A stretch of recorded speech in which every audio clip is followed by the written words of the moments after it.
అందరికీ నమస్కారం। ఈరోజు జమ్మికుంట పట్టణ మున్సిపల్ పరిధిలో ఉన్నటువంటి బస్టాండ్లో ఎండాకాలం దాహార్తిని తీర్చడానికి ఈరోజు జమ్మికుంట శ్రీ భగవాన్ శ్రీ సత్యసాయి సేవా సమితి ఆధ్వర్యంలో ఈరోజు చలివేంద్రాన్ని ఏర్పాటు చేయడం జరిగింది। ఈ కార్యక్రమానికి నన్ను ఆహ్వానించినటువంటి శ్రీ సత్యసాయి కుటుంబ సభ్యులందరికీ కూడా నా యొక్క పేరు పేరు నమస్కారం తెలియజేస్తున్నాను। ఈరోజు జమ్మికుంట వేసవి కాలంలో దాహార్తి కార్యక్రమాలే కాకుండా కరోనా సమయంలో కూడా అన్నవాళ్ళతోటి నాకు పరిచయం ఉంది।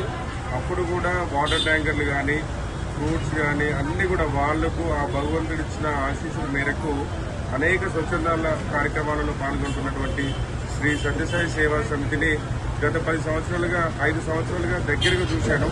ఎందుకంటే నాకు కరోనా టైంలో కూడా కొంత హెల్ప్ చేయమంటే మా వార్డు కూడా వచ్చి ఈ సత్యసాయి సేవా సమితి వారు చేసిన సహాయాన్ని నేను మర్చిపోను। ఈరోజు ఈ కార్యక్రమానికి నన్ను ముఖ్య అతిథిగా ఆహ్వానించినందుకు వారికి ప్రత్యేక కృతజ్ఞతలు। ఇలాంటి కార్యక్రమాలు మరెన్నో చేయాలని చెప్పి మనస్ఫూర్తిగా ఈ కుటుంబ సభ్యులందరూ కూడా పేరు పేరు నాకు కృతజ్ఞతలు।